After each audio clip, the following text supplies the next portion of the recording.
Story 1. The Abandoned Weather Station. The Alaska Range stretches across the frozen north like the spine of a sleeping giant, and somewhere in that vast emptiness, roughly 200 miles from the nearest human settlement, sits Weather Station Alpha 7. Or at least, it used to sit there with purpose. On November 14th, 1997, it became something else entirely. A place where the normal rules stopped applying, and something far older made itself known. Marcus Webb had been working maintenance contracts for the National Weather Service for almost 15 years when he got the call about Alpha 7. The station had gone dark 3 weeks prior. No data transmissions, no radio contact, nothing. This wasn't entirely unusual in the Arctic. Equipment failed. Storms knocked out communications. But 3 weeks was pushing it, especially since the automated system should have kept transmitting even if the human operators couldn't get to the radio. Marcus took the job along with his partner, a younger guy named Daniel Ortiz who'd only been doing this kind of work for 2 years. They flew out on a supply helicopter, the pilot promising to return in 72 hours to extract them once they'd assessed the situation. The helicopter dropped them on a clear day, which was a blessing in that part of the world. The station looked normal from the outside, a cluster of prefab buildings connected by enclosed walkways, and solar panels still collecting what little light the winter sun provided, the anemometer spinning lazily in the wind. Everything seemed operational. That should have been their first warning. Marcus could see their breath fogging in the negative 20-degree air as they approached the main entrance. The door was unlocked. That was the second warning. Inside, the heat was still running. The lights were on. A coffee pot sat on the burner in the small kitchen area. The coffee inside evaporated down to a thick, tar-like residue. 2 plates sat on the table, food still on them, though now covered in a fine layer of frost. It looked like someone had gotten up mid-meal and simply walked away. The researchers stationed here, Dr. Sarah Chen and her assistant, Tom Milbrook, had vanished, but they'd left everything behind. Coats hung on hooks by the door.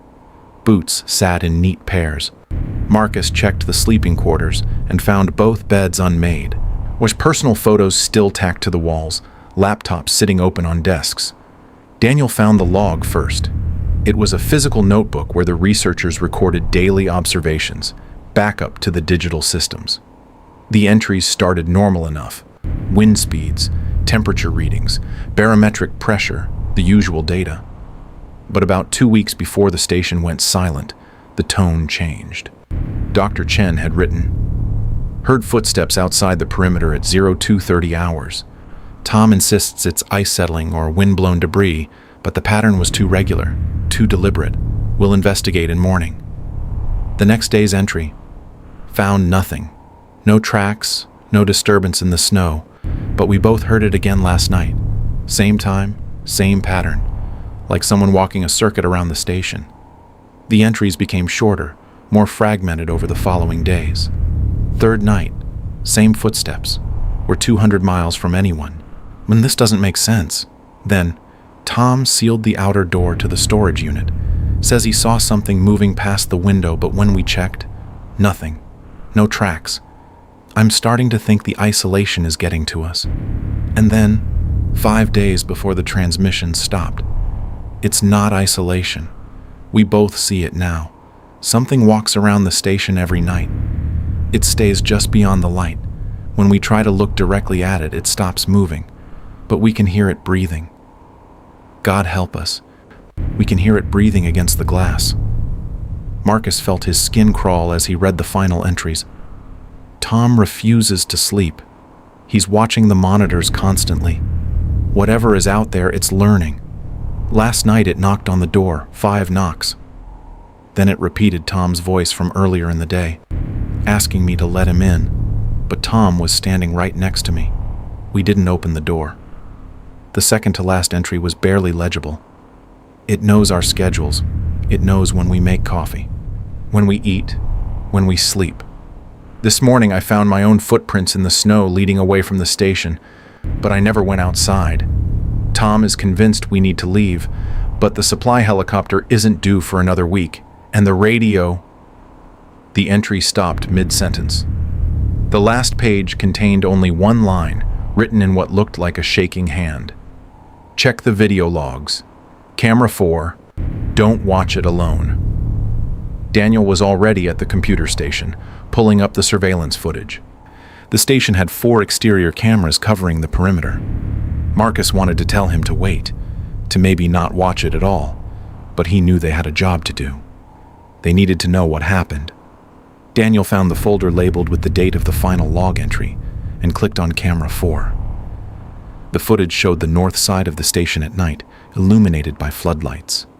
For several minutes, nothing happened. Then, at the edge of the frame, something moved. It was tall, roughly human-shaped, but the way it moved made Marcus's stomach turn. It walked with a stuttering gait, like it was mimicking walking, but didn't quite understand the mechanics. It circled the station slowly, staying just at the edge of the light. When it passed directly under camera 4, it stopped and looked up. The face, if you could call it that, was a blur, like the camera couldn't quite focus on it. But they could see it was smiling. The footage jumped forward. Now it showed the interior of the station. From a camera Marcus hadn't noticed in the common area. Dr. Chen and Tom were visible, both backing away from the door. The timestamp showed 0247 hours. Something was knocking. 5 deliberate knocks. Then they heard it, clear as day through the archived audio, Tom's voice from outside. "Sarah, I forgot my key card. Can you let me in?" But Tom was right there in frame, his face white with terror. Dr. Chen was shaking her head, tears streaming down her face. The knocking came again. Then a different voice, Chen's voice from outside. "Tom, please, it's cold out here." The footage showed them grabbing what looked like emergency packs and moving toward the back exit. The camera angle didn't show what happened next, but the audio continued. The sound of the door being forced open, footsteps, and then 2 voices screaming in perfect unison, cut off by static. Marcus stopped the playback. His hands were shaking. Daniel had gone pale, staring at the screen. And they needed to report this and get out. Marcus reached for the radio to contact their pilot, to move up the extraction, but when he keyed the mic, what came through the speaker made his blood freeze. It was his own voice, but from hours ago when they'd first arrived. "Station Alpha 7, this is maintenance team. We've arrived on site and are beginning assessment." Daniel grabbed his arm. "We didn't radio that. We haven't called anyone yet." Marcus tried again. This time, Daniel's voice came through, saying something he'd said earlier about the coffee pot. They weren't transmitting. They were receiving. The radio was playing back their own conversations, but jumbled, out of order. Then a new voice came through, one that sounded like Marcus but not quite right, like someone had learned to imitate him. "Don't go outside. It's waiting. It's been waiting since they left." They ran diagnostics on every system. Everything was functional. The equipment wasn't malfunctioning. Whatever was happening was real, or at least real enough that it didn't care about scientific instruments. Night was falling fast, and Marcus made the decision to barricade themselves in the communications room until the extraction helicopter arrived in 2 days. They had supplies, they had heat, and they had a solid door with a lock. The first knock came at exactly 0247 hours. 5 knocks. Then Daniel's voice from outside. "Marcus, I went to check the generator. Let me in." Daniel was sitting 3 feet away from him. The knocking continued through the night. Sometimes it was their voices. Sometimes it was Chen and Tom, begging to be let in from the cold. Sometimes it was just breathing, long and steady, like something pressed against the door. When the helicopter arrived 48 hours later, the pilot found them alive but barely coherent. The station was empty. Clean. Almost too clean, Marcus would later recall. Homber like someone had tidied up. They evacuated immediately, and Marcus insisted on taking the hard drives with the surveillance footage. The National Weather Service reviewed the material and quietly decommissioned Alpha 7. The official report cited equipment malfunction and isolated stress-induced shared psychosis. But Marcus knows what he heard. Daniel quit 2 months later and moved to Arizona, somewhere warm, somewhere crowded. And sometimes, late at night, Marcus still hears his radio crackle to life with conversations he hasn't had yet, in a voice that sounds almost exactly like his own. Dr. Sarah Chen and Tom Milbrook were never found. The case remains open, though no one is actively investigating. And Weather Station Alpha 7 still sits in the Arctic, 200 miles from civilization, its lights still on, its systems still running, waiting for the next team brave enough or foolish enough to investigate the silence. If you found this story unsettling, hit that subscribe button and turn on notifications. We've got 4 more disturbing accounts coming your way. Drop a comment below telling us, would you investigate a silent Arctic station, or would you leave some mysteries unsolved? Story 2. The Hiking Trail. Recording. They found the camera first, which should tell you everything you need to understand about what happened to David Reichman on the Appalachian Trail in October of 2003. Not David himself. The camera. It was still running when the search and rescue team located his campsite, battery somehow holding charge even though it should have died hours earlier, recording nothing but the dark interior of a tent that had been abandoned so quickly that the sleeping bag was still warm. David was 29 years old, an experienced hiker who'd completed portions of the trail over several years, chipping away at the full through hike whenever his job as an architect allowed. He'd planned this particular section meticulously, a solo trek through one of the denser portions of forest in southwestern Virginia, an area known for its isolation and, if you believed the local folklore, its tendency to disorient even seasoned outdoorsmen. His emergency beacon activated at 11:47 p.m. on October 14th. Search and rescue mobilized at dawn, reaching his last known coordinates by mid-morning. The campsite was textbook perfect. Tent properly staked, food hung in a bear bag at regulation distance, fire pit safely contained and properly extinguished. But David's backpack was there. His hiking boots were there. His wallet, his phone, everything that makes a person identifiable and traceable in modern society. All present. Just no David. The team leader, a woman named Patricia Voss with 20 years of mountain rescue experience, told me later that it was the camera that bothered her most. It was set up on a small tripod, positioned to face the tent entrance, and the record light was still blinking. They watched the footage there at the campsite on the camera's small screen, and what they saw changed the entire nature of the search. The timestamp showed David setting up camp around 7 p.m., normal routine, talking to the camera about his day's hike.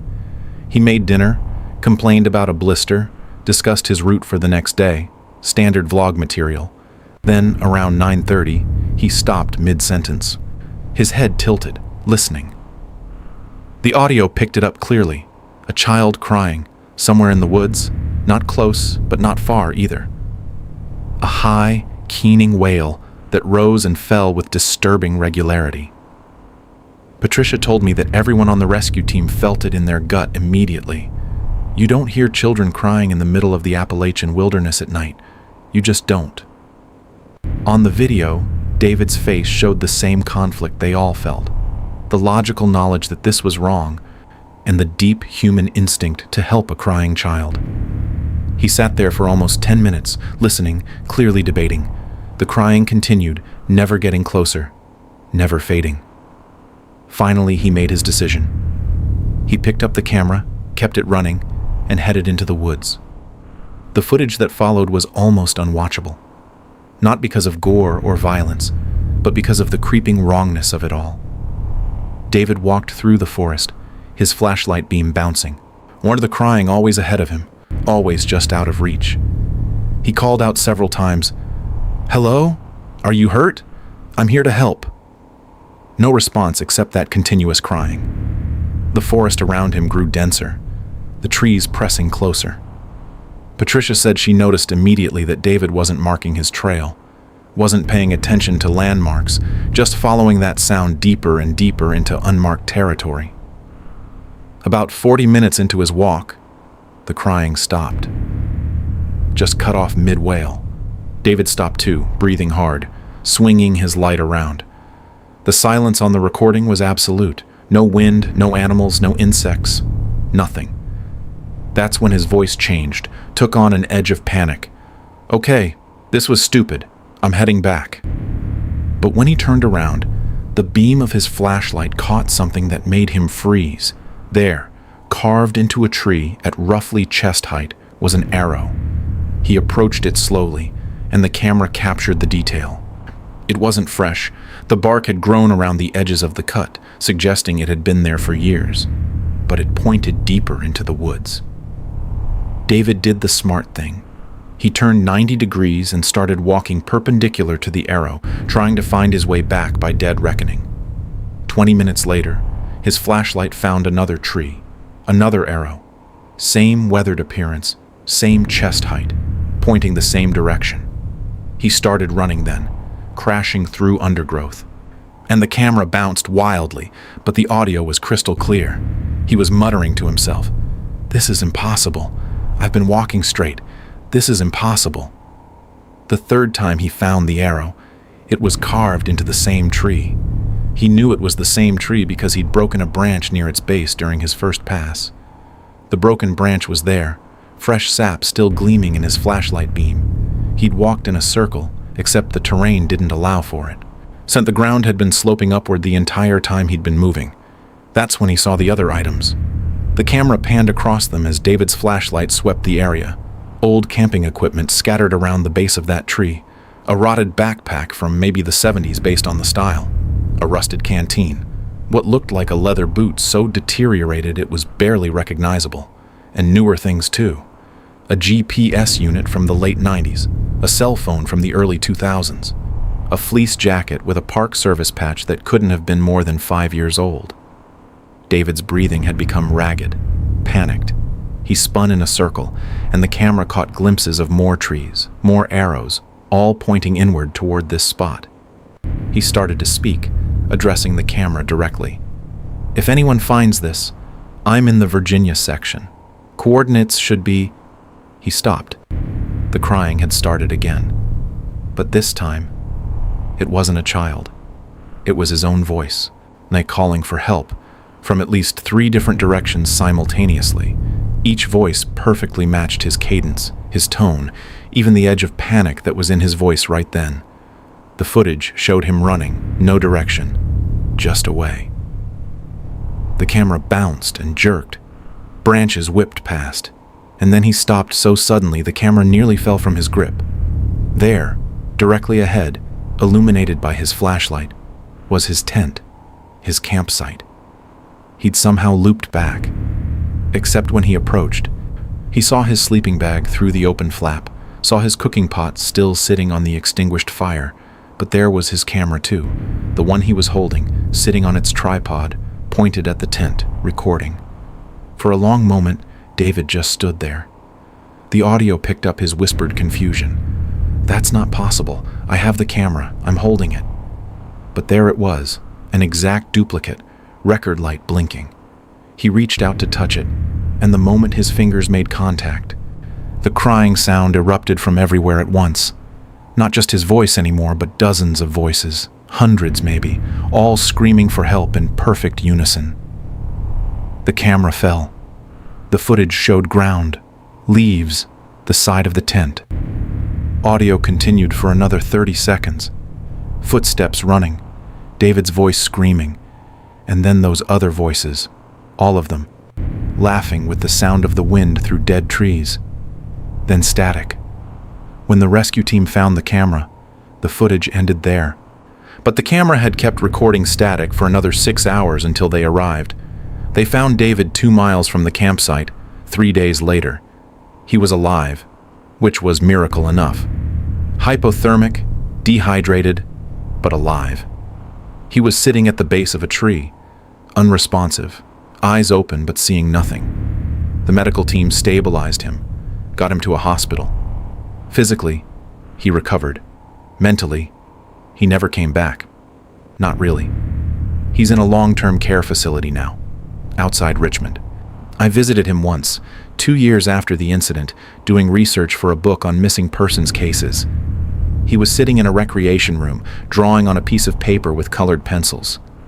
The nurse told me he draws the same thing every single day, multiple times a day. When I looked at his artwork, my skin went cold. It was a spiral, rendered in careful detail, spiraling inward toward a central point. The nurse said he'd covered hundreds of pages with it. I asked if I could take a photo, and she said yes, but warned me it might be disturbing. What she didn't tell me, what I found out later through my own research, is that the same symbol had been appearing in that section of forest for over a century. It was carved into trees throughout a roughly 5-mile radius around where David was found. Some of the carvings were old enough that the trees had grown massive around them, suggesting they predated modern camping, maybe predated American settlement entirely. Forest Service had documented them but had no explanation.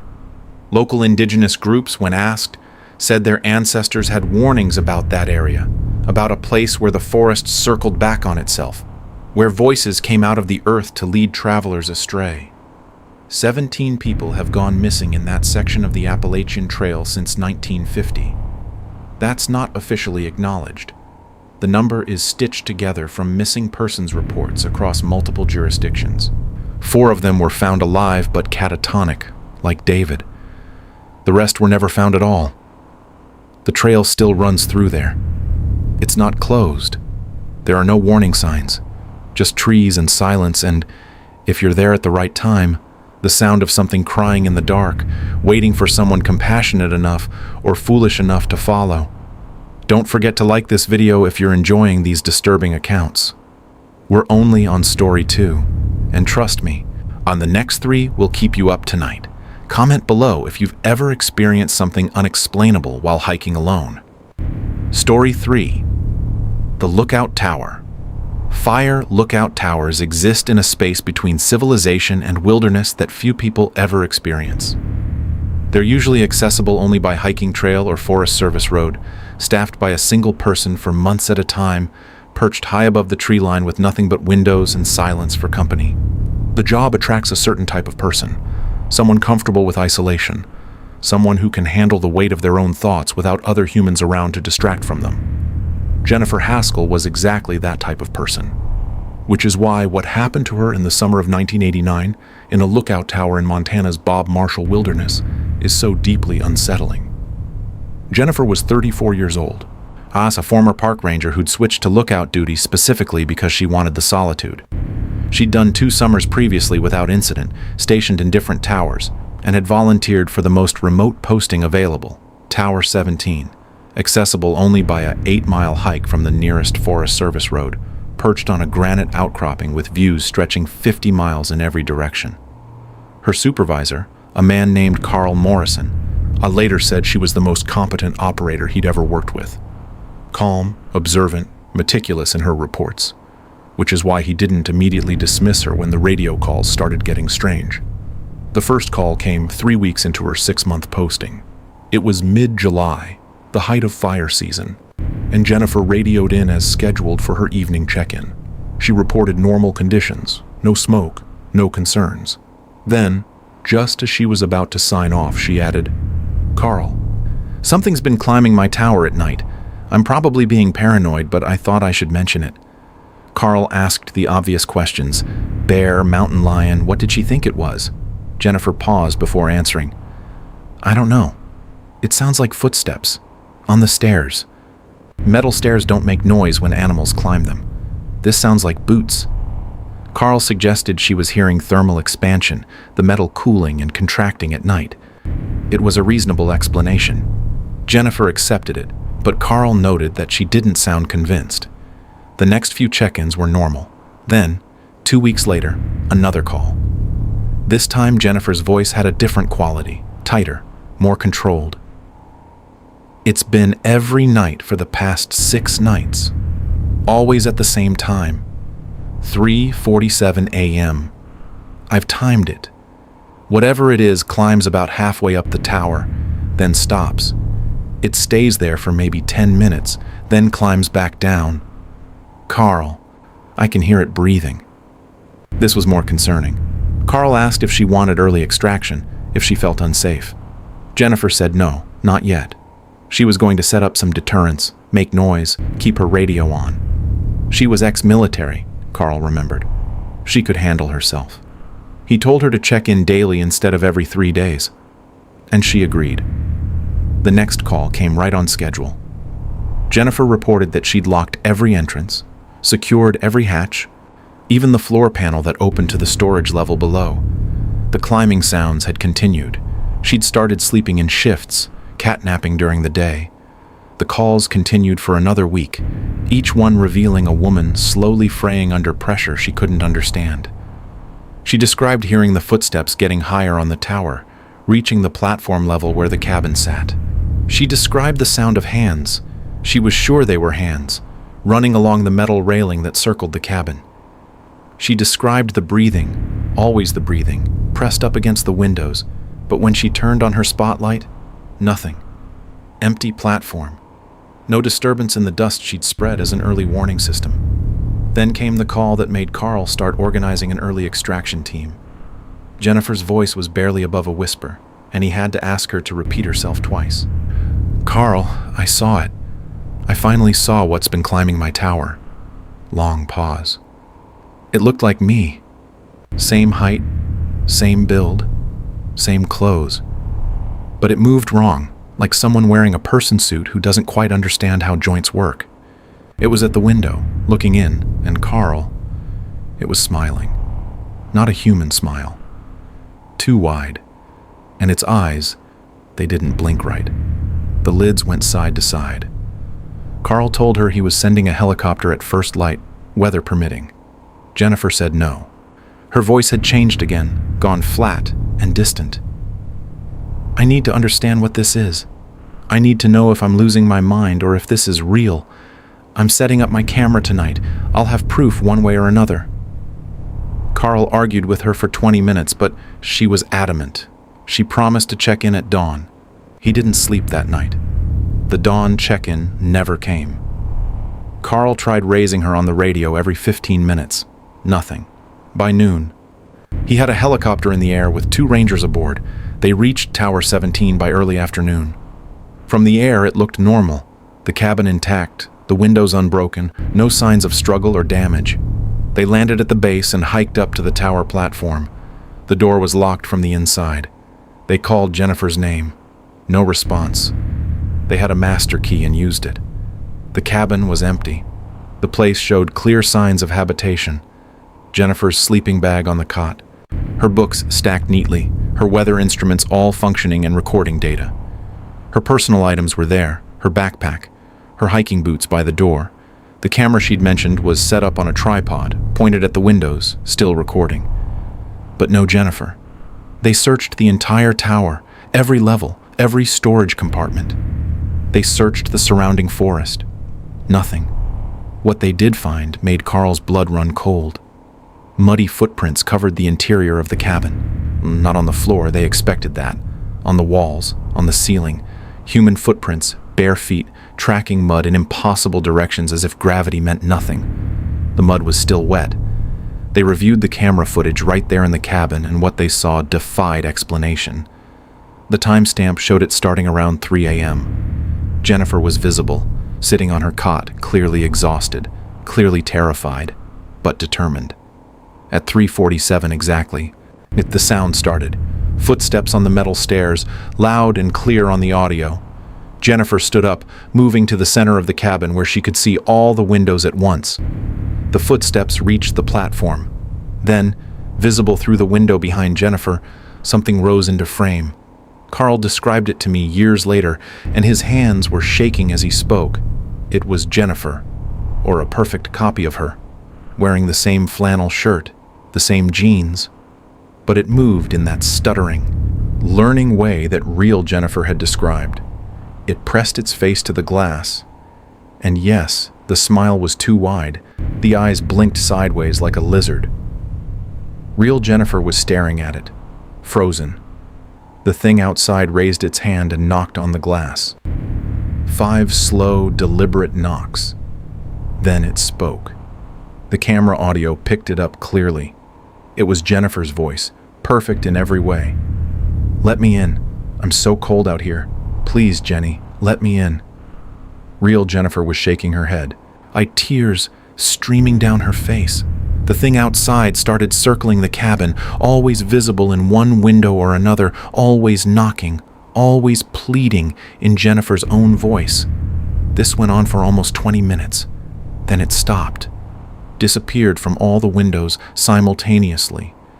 Real Jennifer waited, barely breathing. 1 minute passed, 2. Then the sound of footsteps again, but this time from inside the cabin, from below, from the storage level that should have been locked. The camera showed Jennifer spinning toward the floor hatch.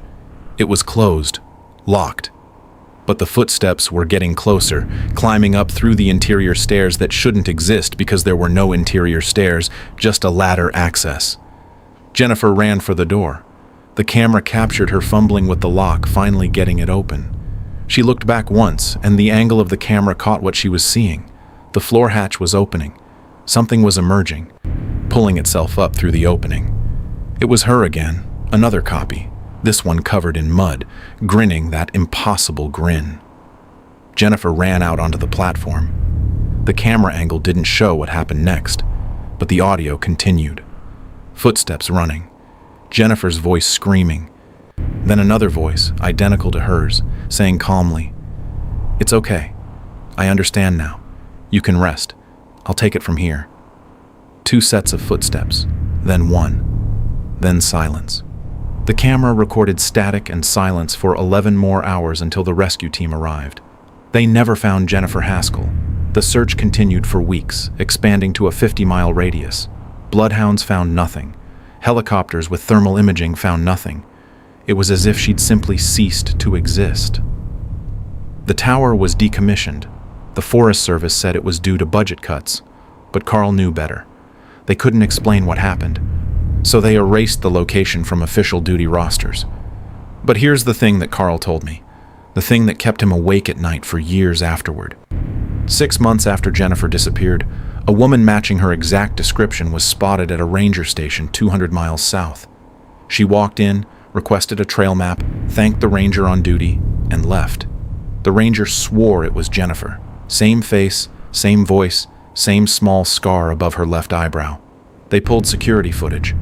It showed a woman who looked exactly like Jennifer Haskell. But the way she moved, the way she held her body, was slightly off. The ranger said her eyes didn't blink right. Side to side, he said, like a reptile. 3 more sightings over the next decade, always at different ranger stations, always requesting maps, always polite, always gone before anyone thought to detain her or ask questions. The Forest Service has a file, unofficial, tracking these sightings. Last reported sighting was in 2015. She'd stopped aging, still looked 34, still moved wrong, still smiled too wide. Tower 17 still stands, though it's not on any official maps anymore. Hikers occasionally find it and post photos online, confused about why it's not listed in any guides. The Forest Service doesn't comment, and sometimes campers in that area of the Bob Marshall Wilderness report hearing footsteps on metal stairs at night, circling their tents at exactly 3:47 a.m., accompanied by voices that sound exactly like their own, begging to be let in from the cold. Make sure you're subscribed because we're only halfway through, and the next story involves technology that records things that haven't happened yet. Drop a like if these stories are getting to you. Story 4. The Listening Post. The Australian outback is a place that eats secrets. Millions of square miles of red earth and spinifex grass, baked under a sun that doesn't forgive, hiding things that predate human memory. Most people think of it as empty, but empty isn't quite the right word. The outback doesn't feel empty when you're standing in the middle of it. It feels like it's waiting, watching, holding its breath. Dr. Marcus Webb, no relation to the Marcus from our first story, different man, different continent, same unfortunate luck, learned this the hard way in the summer of 2011. Marcus was a geophysicist working for a mining company doing preliminary surveys for rare earth mineral deposits. His team of 4, himself, 2 other geologists named Sarah Chen and Robert Darnell, and a logistics coordinator named Maria Santos, had set up a temporary camp about 200 kilometers from the nearest settlement, deep in the Gibson Desert. They were using an array of sensors to map underground geological formations, and listening to the earth through sensitive equipment that could detect vibrations and density changes hundreds of meters below the surface. 3 days into their survey, the sensors started picking up anomalous readings. There was something down there, roughly 30 meters below the surface, but it didn't match any natural formation Marcus had ever seen. The density readings suggested a void, a hollow space in an area that should have been solid rock and sediment. More interesting, the sensors were detecting rhythmic vibrations emanating from this void, regular, mechanical almost, like the ticking of a massive clock or the operation of some kind of underground machinery. The problem was, there shouldn't be any machinery down there. The historical records showed no mining operations in this area, no settlements, no construction of any kind. The indigenous traditional owners, when consulted by the mining company months earlier, Aeons had mentioned this region in their oral histories but said it was a place to avoid, a place where the ground dreamed. The company had dismissed this as folklore. Marcus was starting to reconsider that assessment. They decided to excavate. It took a full day of work with a small backhoe they'd brought for exactly this kind of investigation, but eventually they broke through into the underground chamber. The moment they did, the rhythmic sound stopped. Complete silence. That should have been their warning to seal it back up and walk away, but scientific curiosity is a powerful drug. Marcus was the first one down the ladder. The chamber was roughly circular, about 6 meters in diameter, carved from the bedrock with a precision that seemed impossible for the era it must have dated from. The walls were smooth, almost polished, with no tool marks visible. But what dominated the space was the equipment. Dozens of devices lined the walls, our old audio recording devices of various makes and models spanning what looked like 8 decades. Some were reel-to-reel tape machines from the mid-20th century. Others were cassette recorders from the 70s and 80s. A few were digital voice recorders from the early 2000s. All of them were still running, still recording, powered by nothing Marcus could identify. Sarah came down next, and her face went pale when she saw the setup. "This doesn't make sense," she whispered, and whispering felt appropriate somehow. Some of these models weren't even manufactured until the 90s. How long has this chamber been here? That was the question that should have told them to leave. Instead, Marcus reached out and pressed play on the nearest recorder, a cassette player from approximately 1983. What came through the speaker was silence. Pure, empty silence. He tried another. Same thing. Silence. The recorders were all functioning, all recording, but capturing nothing. Robert suggested they were broken, but Marcus pointed out that the tape was moving. The batteries, or whatever was powering them, were functional. These machines were recording silence, deliberately recording silence. Maria, still at the surface, called down that they needed to catalog this and report it to the company. This was clearly an archaeological site, way beyond their purview. Marcus agreed, but he wanted to check one more thing first. He pulled out his own digital recorder, one he'd brought to make voice notes during the survey, and checked the last file. He'd recorded a memo to himself that morning, discussing the sensor readings. He played it back. His voice came through clearly, discussing the underground vibrations, but in the background of his recording, barely audible, was another sound. Whispering. Multiple voices, overlapping, speaking in a language he didn't recognize. He stopped the playback and checked the timestamp. The recording was from 7 a.m. that morning. He clearly remembered making it. He'd been alone in the tent. There had been no whispering. Sarah noticed his expression. "What's wrong?" He played it for her. She heard it too. Robert heard it. The whispering in the background of a recording that should have contained nothing but Marcus's voice and the sounds of the desert morning. He fast-forwarded through the file. The whispering continued throughout, rising and falling, never quite loud enough to make out words, but definitely present. Then Marcus made a decision that would haunt him for the rest of his life. He grabbed one of the newer digital recorders from the chamber wall, one that looked like it dated from maybe 2009, and pressed play. The screen showed multiple files, each labeled with a date. He scrolled through them. The dates were impossible. They started 3 weeks in the past, around the time his team had first arrived in the area, and continued forward in time to dates that hadn't happened yet. The most recent file was dated 14 days in the future. He selected a file from 2 days ago, a date when they'd all been in camp together. He pressed play. Static for a few seconds, then voices. His voice, Sarah's voice, Maria's voice. It was a conversation they'd had, word for word, about whether to investigate the anomalous sensor readings or report them to the company first.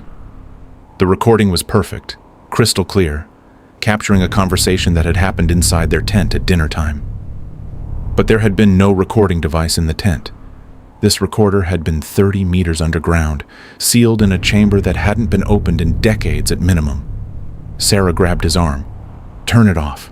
We need to leave. Now." But Marcus was already selecting another file. And this one dated 3 days in the future. He pressed play before Sarah could stop him. The audio was disturbing in its mundanity. It was Marcus's voice, speaking calmly. "I'm making this entry for whoever finds this recording. We experienced something underground that we can't explain. The chamber we excavated appears to be recording us, recording our voices, our movements, possibly our thoughts. The files show events that haven't happened yet. I'm recording this warning to..." The audio cut to static, then resumed with a different tone, his voice now panicked. "They're coming from underground. The digging sounds, just like the sensors detected, but they're not mechanical. They're..." Screaming, multiple voices screaming, then silence. Robert had gone white. "That's dated for 3 days from now. That's supposed to be when we're packing up to head back to civilization." Marcus scrolled to the last file. "You're the one dated 2 weeks in the future." He hesitated, but Sarah surprised them both by reaching over and pressing play herself. "We need to know," she said. The audio was brief. It was Sarah's voice, but wrong somehow, flattened of emotion. "If you're hearing this, do not come to these coordinates. The chamber is not a recording device. It's a warning system. We are not the first to find it. The sounds it captures are not sounds that have happened. They are sounds that will happen. They are sounds that must happen. We understand now. We're staying. We're listening. We're learning.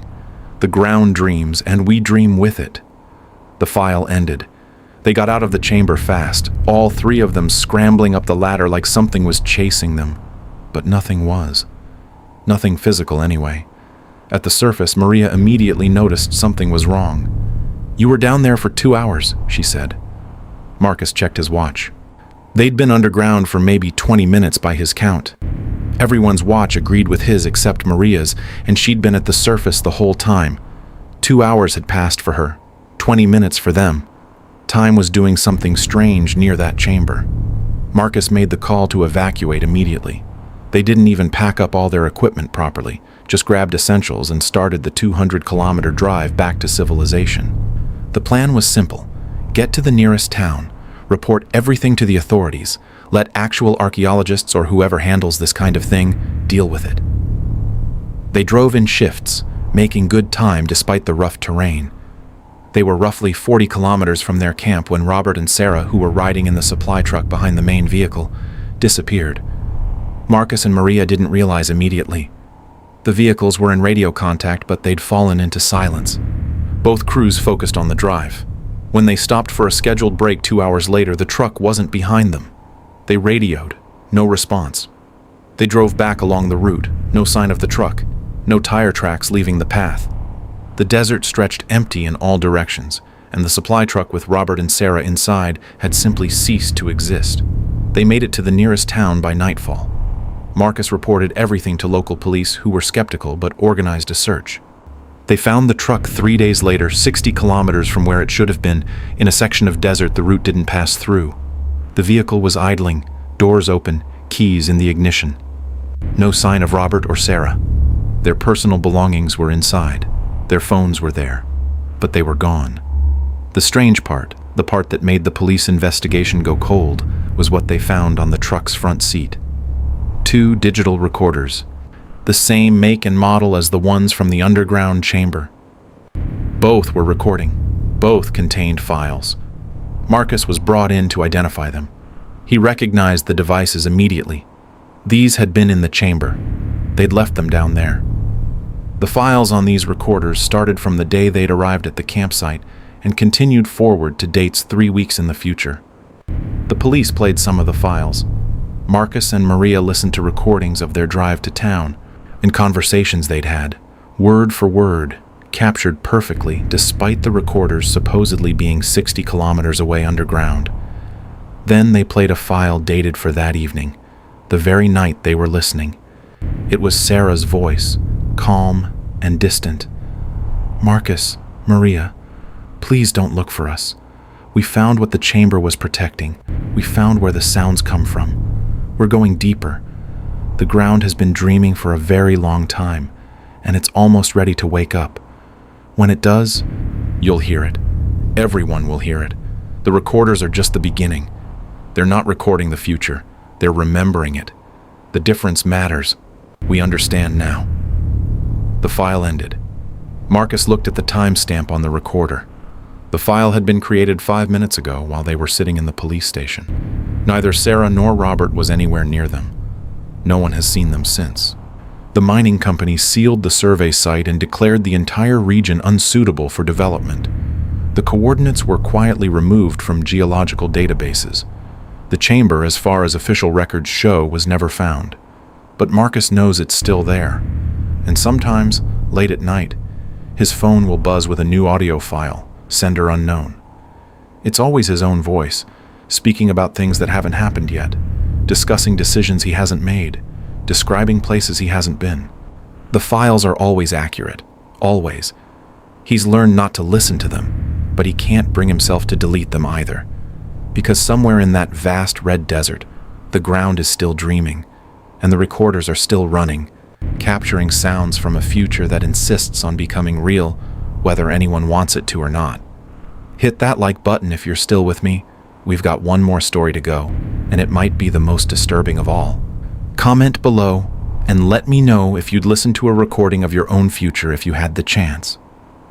Story 5. The Island Researcher.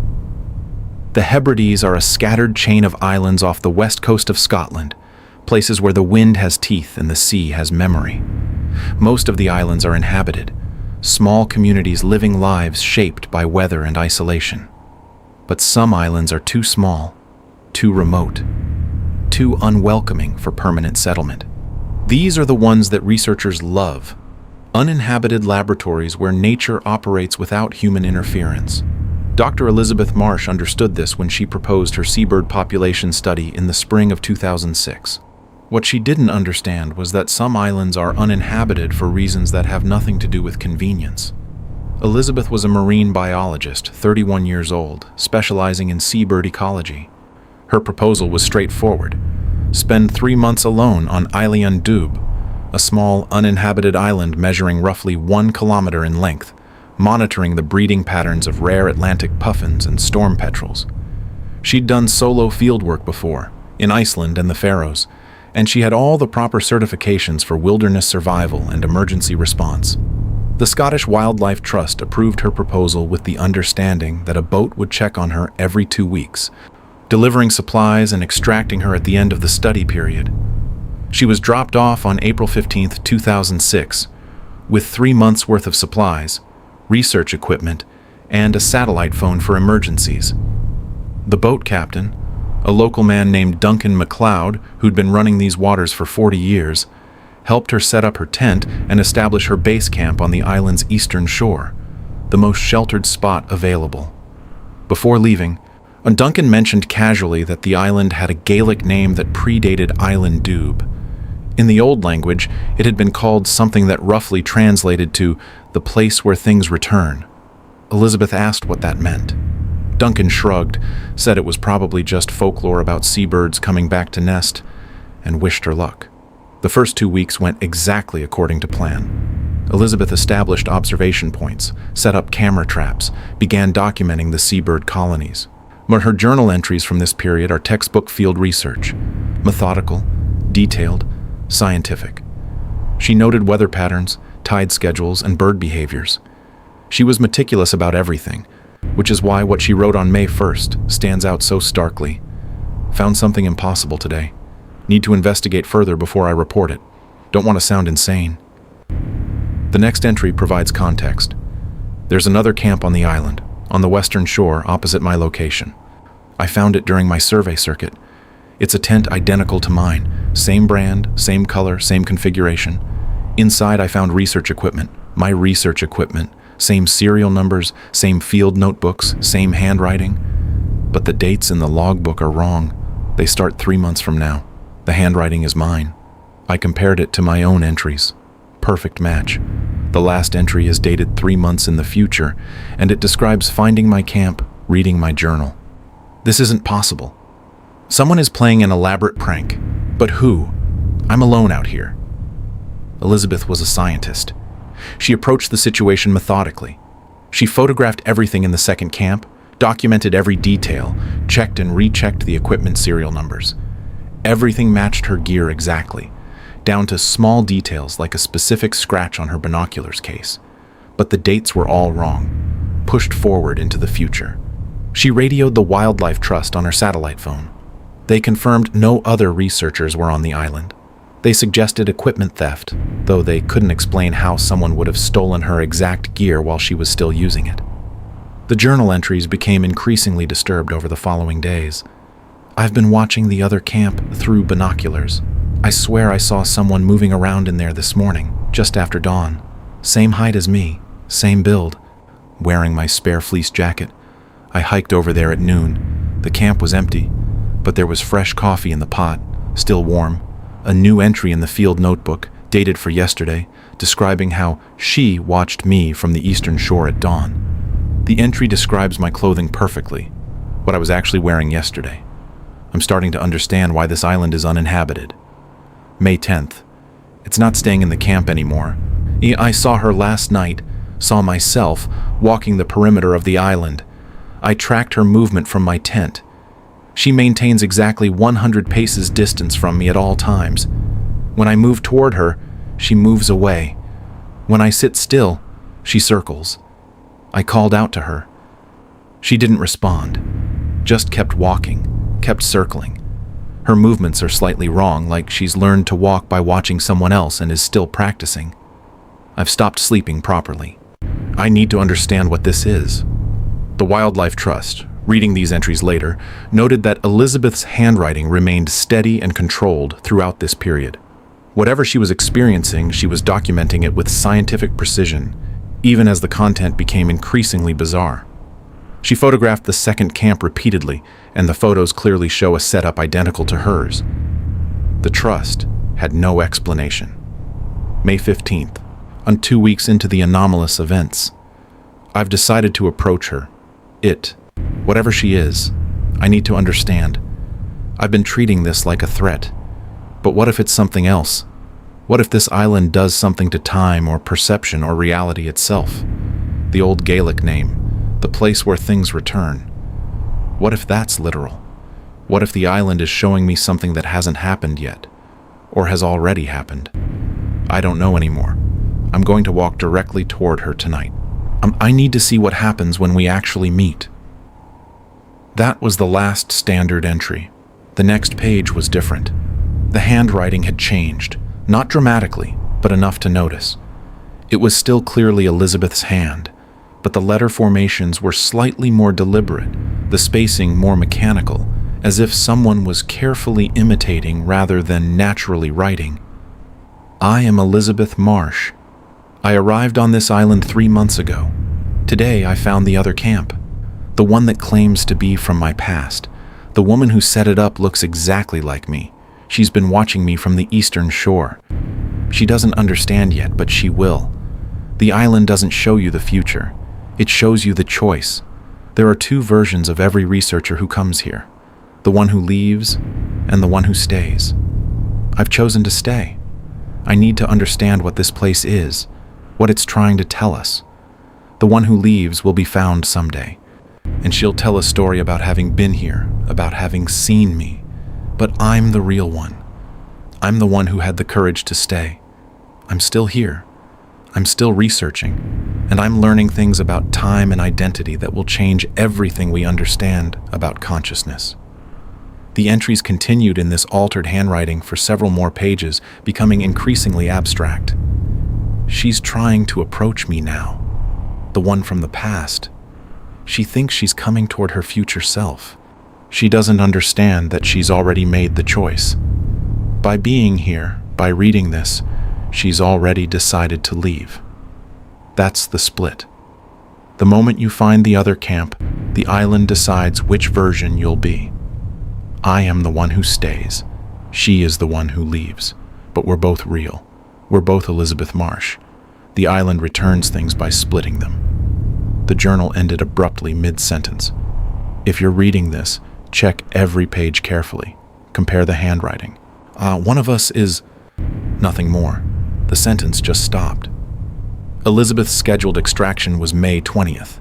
The boat arrived on time. Duncan and a wildlife trust representative landed on the eastern shore where her camp was located.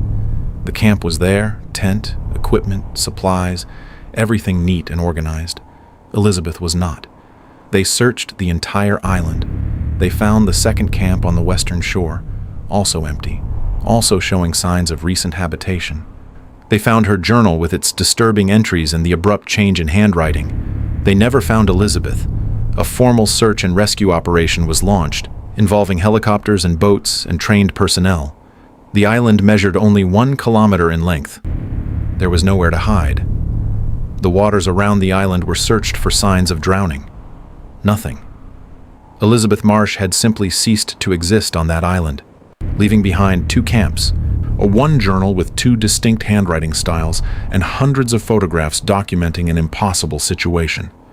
The investigation went cold after 6 months. The official conclusion was drowning, though no body was ever recovered. The 2 camps were dismantled and removed from the island. Island Dube was declared off-limits for solo research projects. The Wildlife Trust now requires all field studies there to be conducted by teams of at least 3 people. And even then, very few researchers want to go. But here's where it gets truly disturbing. In August 2008, 2 years after Elizabeth disappeared, a woman matching her description was spotted on Mull, one of the larger Hebrides Islands, about 40 kilometers from Island Dube. She was seen at a harborside cafe, drinking coffee, reading a book. A local resident who'd known Elizabeth slightly from a previous research project approached her. The woman looked up, smiled, and greeted the local by name. When they had a brief conversation about seabird populations, the local swore it was Elizabeth Marsh. Same face, same voice, same mannerisms. By the time the local thought to alert authorities, the woman had left. Security cameras from the cafe showed someone matching Elizabeth's description, but the footage was too grainy for positive identification. Similar sightings occurred over the years, one in 2011 on Harris, another in 2013 on Lewis. Each time, witnesses who'd known Elizabeth Marsh swore they'd seen her. Each time she was gone before authorities could respond. The most recent sighting was in 2019. A wildlife photographer captured a figure in the background of a seabird photo taken on Berneray. When the photo was enlarged, it appeared to show a woman matching Elizabeth's description, standing on a cliff, watching the photographer. The photographer didn't recall seeing anyone else on that section of coastline. Forensic analysts examined the journal handwriting. Their conclusion was ambiguous. Both writing styles were consistent with Elizabeth Marsh's known hand, but the second style showed characteristics of careful deliberation rather than natural flow, as if someone was copying her writing style rather than writing naturally. But who and why? The local fishing communities around the Hebrides have their own explanation, passed down through generations who've lived with these islands for centuries. They say some places exist in 2 states at once, past and future overlapping, and people who stay too long can get caught in the overlap. They say Island Dube has claimed researchers before, though records are scarce. They say the island returns things, yes, but what it returns isn't always quite the same as what was there before. And they say that on certain nights, when the fog rolls in thick and the wind carries voices from far out to sea, you can see 2 figures walking the perimeter of that empty island, maintaining exactly 100 paces distance, circling endlessly through time that no longer runs in just one direction.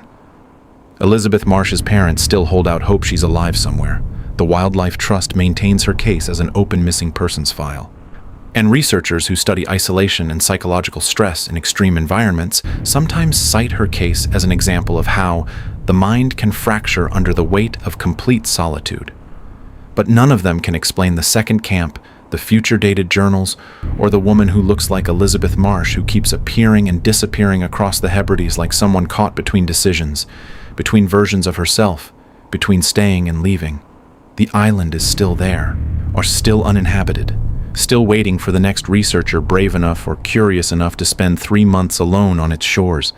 The seabirds still nest there every spring, and if you look at satellite imagery of Island Dube, taken at different times over the years, you can sometimes see what looks like a tent on the western shore, visible in some images but not others, as if it exists only occasionally, only in certain timelines, waiting for someone to find it and complete the cycle one more time. If these stories kept you up at night, smash that subscribe button and hit the notification bell. I post new disturbing true accounts every week. Which story unsettled you the most? Let me know in the comments below. And if you've ever experienced something unexplainable in a remote location, share your story. It might end up in a future video. Stay safe out there, and remember, some places are remote for a reason.